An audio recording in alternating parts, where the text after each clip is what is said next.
we're back with our 5th installment of Minivan Musician. So what's been going on with you this week? Any personal news? Yeah, driving around the new neighborhood. We moved a couple blocks from a little personal private beach. It ain't like we came up, man. We just found a place that's affordable but really cool. And so yeah, it's been kind of moving on our own. But shout out to Broly for helping us when he could. But yeah, it's pretty much me and my girl who probably did a better job lifting a lot of the stuff than some of these men. But anyway, yeah, we moved, so there's a lot of that goes stuff without involved saying. with that. And lots of work program to try to get myself off of probation. Fuck that up one day. And yep, work, all of that. Sounds like fun. Yeah, real life It's shit. just been fantastic. I'm just glad to have most of the moving done. How much music work have you gotten done despite all that? Same as it ever was. That shit powers itself. I don't even got to think about it. Dropped another Griselda Freestyle just, 2 days ago. Got crazy views, and I want everybody to go check it out. It's the one on Bang, and I'm addressing this local hating-ass, bum-ass rapper I've referenced a few times in here, letting him know. It's kind of like a pre-diss, reminding him, like, hey, I ain't the one, and you know exactly why. And also got stuff done for the Verb Rock, Diamonds from Verb mixtape done. The homie Pittsburgh Pat did an off-the-cuff.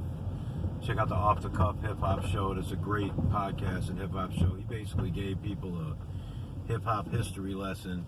It wasn't just to announce our mixtape. In fact, he only did that in the last few minutes of the show. He had some real good, maybe controversial points in there. And what else did we get done? Damn. Just the regular promotional work and stuff like that. But yeah, still working heavy. Oh, and preparing for the event.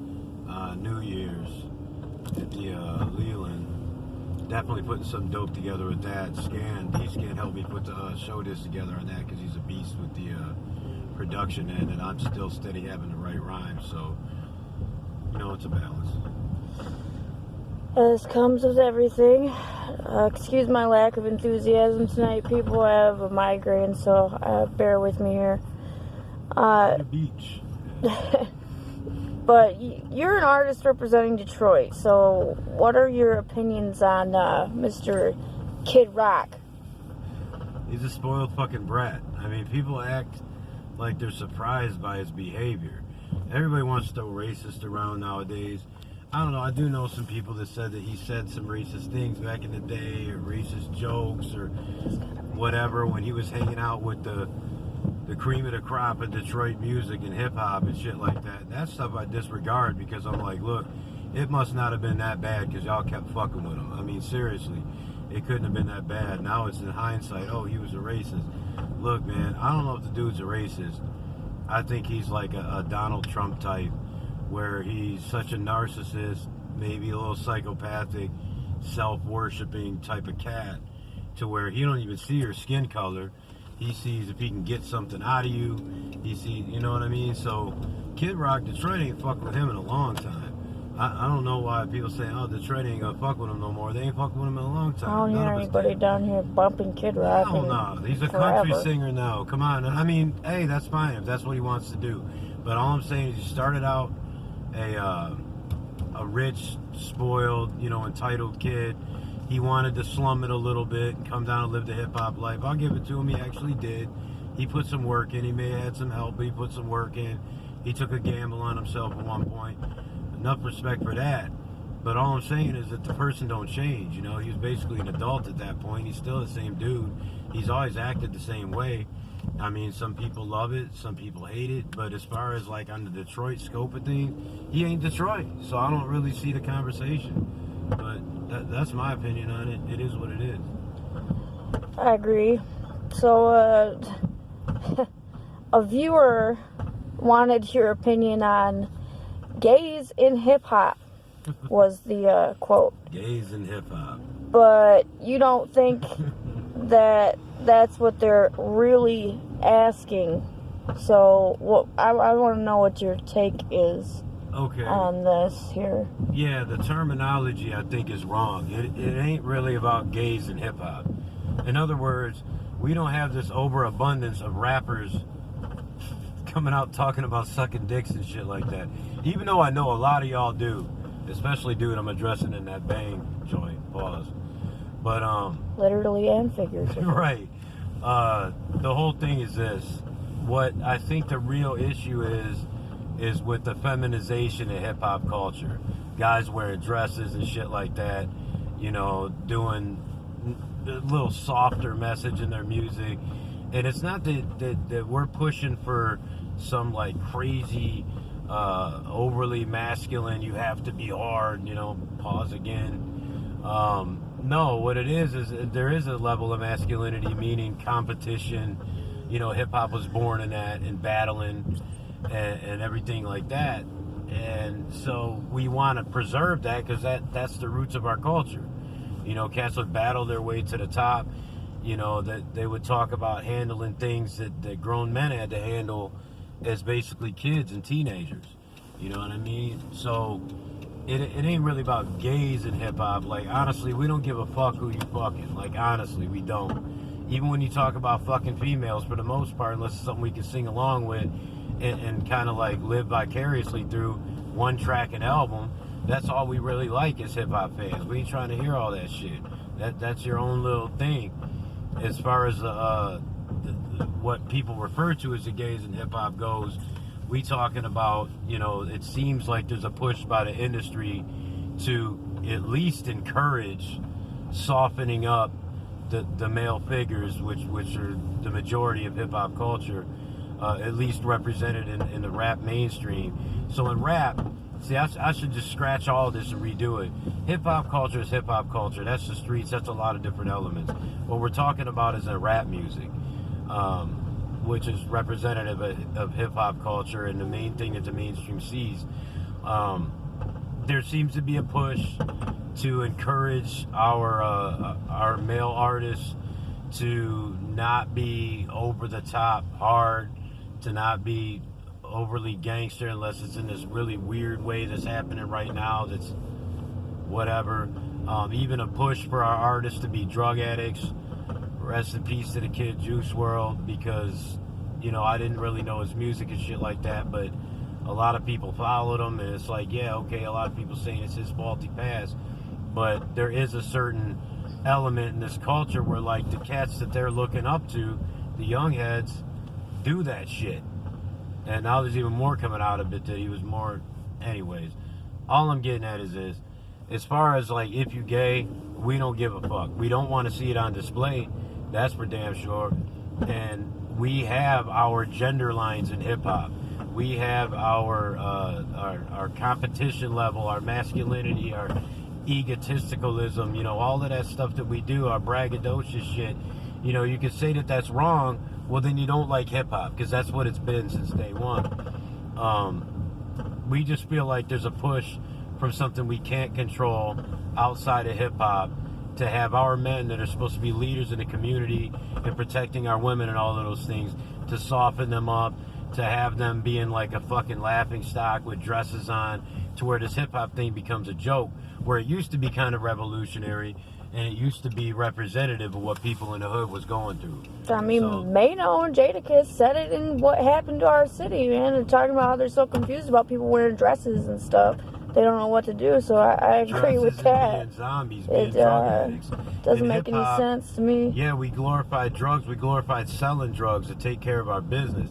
The drug addict was, you know, so low that they were outside of our culture practically. Yeah, we're getting off topic with that though here anyway. Right. So, anyway, on to something lighter, please. You have a favorite era of hip-hop, one that you think was the greatest, so which one is that and why? That would be in the early 2000s, I guess you'd say. It would be the Rocafella era. It would be where Jay was at his peak, you know, maybe coming off the Black album, and the Blueprint time, like that whole group of years right there. You had the Dipset stuff, you had just amazing soulful beats. You had the Chipmunk Soul is what they call it, the Kanye and Just Blaze beats. You had Alchemist there. I mean, even Shady Records was kind of at their apex. What it is, you had cats like Fabulous still, you know, heavy rotation. You had basically our commercial rappers are cats that you look at now and call some of the best lyricists ever, you know, on some of the greatest lists. That was a time when it feels like everything had maxed out as far as its potential went. Meaning the best club songs were probably made during that era. They were the best punchline rappers, the best heartfelt stuff. It's like you had basically grown to where you could pick different eras that had the best of this or that. Like you had the conscious era, you had, you know, the original boom bap era, you had the original gangster rap era. But it seems like in that group of years right there, which is what we're basing this mixtape on, you kind of had the best of everything. You had your Mobb Deeps that were grimy, you know, you had your underground cats, all of that. They all seemed to be at their best. You had cats like Saigon, 50 was like super relevant at that time.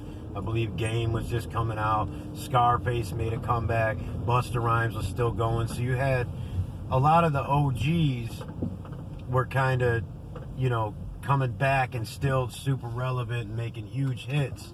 At the same time, you had new cats that would become the lyricists of the future. It was just good timing. I mean, you had D-Block was at their top. There was mixtapes every day. I mean, no matter how much content there was as far as the mixtapes went, they were all great. That's the crazy thing about it. You know what I mean? So each crew had like 50 of them. And I know off the head I'm not giving all the right names and everything, but I think people can picture that. I mean, even Houston was at its top at that time. So, I mean, like, simultaneously, you had Bun B at the top of the game, a guy who's probably 35 years old. You had a cat like Mano that had a huge hit and then became a really big underground guy after that. You know, so I just think that was the apex of everything. You had great conscious rap out there. You had Kweli and Mos Def and shit still doing their thing. You had great gangster rap. You had great club music. You had a little bit of everything. So, and I think a lot of it had to do with the great production. Havoc's production was great. Alchemist was great. Muggs was still doing things. Just Blaze, A-Rab music, all of those cats. So I just think that was the best era for everybody. You could put, you know, people that don't like hip-hop into a room, throw on 90% of them tracks, they're going to love them. Whereas maybe some of the eras I came up listening to initially as a kid, they might not like this shit because it was all kind of like streamlined in one direction, if that makes sense. Yeah, makes perfect sense. I've been rediscovering quite a bit of that stuff recently myself with Jay-Z being back on, well, being on Spotify. Yeah, you slept Ever. on Sean. You slept on Hove. You can't sleep on God. Don't start. Shit. Don't start with me. Hey, don't start with me. Jay got the resume. He the best there ever was. Next question. So doing this Rocafella project must be ideal for you, and how is that coming along? It's coming along great. Every second that I start feeling like I can't live up to it, you know, because I'm trying to do all of it justice. Like Pat said on the radio last night, you know, he kind of picked me because I would take it seriously. When I start taking things seriously, man, I get a little nervous. Like, what if this really does become something? You know what I mean? And cats look at it and go, oh, man, he just took a bunch of iconic beats and rapped on them. No, I'm trying to do something special on it. And it's actually, it's happening organically. When I throw them tracks on, something happens. Whether it's, you know, I did the Can I Live joint. I did the Come On Baby joint so far. What else did I do? Shit. Down and Out, the Cam and Kanye joint. Oh, and You Don't Know, which I put the homie Witness down in Texas on. And I mean, those are all ones that it was hard to beat what they did on them. It's another reason I love that era, man. Everybody was one-upping each other with the mixtape, the remix, the, you know, go get this guy, have him rap on us crazy. I mean, think about Made You Look in the early 2000s with Nas, and then when Luda did it. Anyway, you get what I'm saying. When are you going to release another snippet? Probably in the next couple days. Here, we'll just call it like we called the Griselda shit. We'll call it Saturdays. I'll release one every Saturday, at least one. You had released another Griselda Freestyle. Are those going to keep coming then? Yep, every Friday. I'm gonna fit that shit in no matter what. Their beats make me really go. And you know, I was listening to them today. I happen to lean towards really liking Benny. Benny's one of the most consistent MCs, knows his lane, has his style down pat. I mean, honestly, man, we talk about them as a crew, but that dude deserves his solo props. So I might be leaning more towards using beats that he used, just because I feel like we in the same, you know, whatever, the same line of thinking, whatever you want to call it. That consistency seems to be important to you. Extremely. I mean, that's really what all of this is about. I mean, anybody can make one hot track, one hot feature, even one dope beat or a little group of beats. But with me, it's like, that's something I want to tell artists out there. You feel like you put a song out there and it didn't hit, and so I'm going to give up or I'm going to change my style. Nah, man, you got to get the people used to you. So much shit is thrown in their face as far as music and entertainment goes. They got to know you're the guy to go to for whatever that is. Hey, if you're the gay rapper, you know. Which is not Joyner Lucas or Eminem, by the way. Or maybe it is, I don't know, but, you know. Stop trying to pander to people. If but that anyway, tells you what I think of that song. Yeah, the thing is the consistency. I know I can come to you for this. When I'm in that mood where it's like, you know what, I need to go hit a fucking punching bag and just zone out or whatever, you know, depending on what type of energy I want, I'm either going to throw on some Griselda shit or I'm going to throw on some MOP. You know what I'm saying? Like, you know what those guys are bringing. You know what to expect. It's going to be a new song with new lyrics and new melody to sing to, but you know what you're getting as far as subject and you know, all of that kind of stuff. So, yeah, just stay consistent.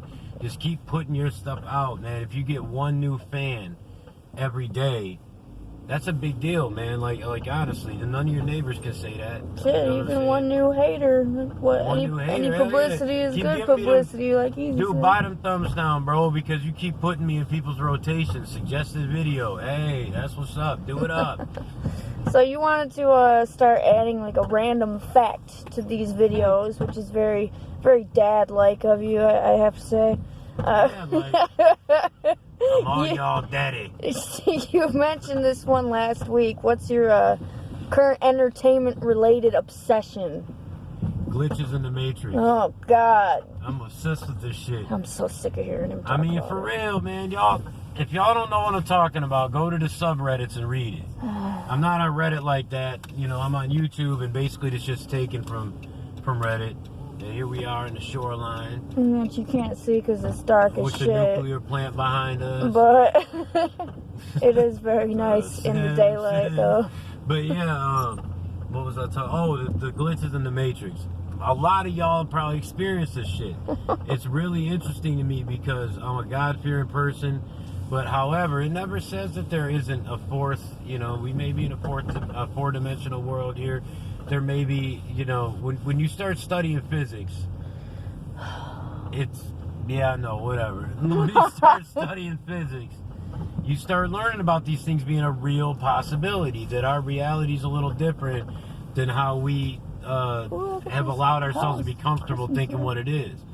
So the glitches in the Matrix is just a real interesting thing to me. I'm on the road a lot. You know, the stories they're telling kind of captures my mind. You know, kills time, stuff like that. Sometimes I need to get away from hip-hop and all of that shit. I do hip-hop all the time. I don't need to listen to it. You know, I make it. I don't need to listen to it all the fucking time. But, you know, aside from that, I still like my drama shows, my forensic stuff, my serial killer stuff, all that stuff we watch. And I know I'm late, but I'm deep into, what do you call it? How to Get Away with Murder. Yeah, I keep mixing it up with what's his name, Making a Murderer. That was dope too, though. Show Mr. is Avery, fire, though. Fire. Yeah, the show is dope, man. I feel like I'm pulled into a soap opera or some really shit. Good one. But it's a damn good show. You know, I dig it. So it is what it is. But the glitch in the Matrix thing, y'all need to look at that, especially if you're a creative, open-minded person. Maybe you've experienced something like that. Maybe you'll feel more like, okay, I'm not crazy. A lot of people experience this, and there's people who are into physics and stuff who will actually say, okay, yeah, this is not just possible, it's probable. And next week we might start a support group for you. Anyway. Hey, I need to go to some meetings as it is. So, God. Remind everyone where to find your work and what to expect from you. Y'all need to go to donverb.com because that's where you get the music at a deal. Basically, it's coming from me. It's not coming through distro. So, you know, I also give people like, you know, little extras and stuff like that, like exclusive tracks. But I mean, obviously, Sanction Hits on Spotify. My personal Facebook page, Michael Wood II. That's the best place to go. It's his government name. Because, you know, normally I always tell y'all, I always put stuff there first.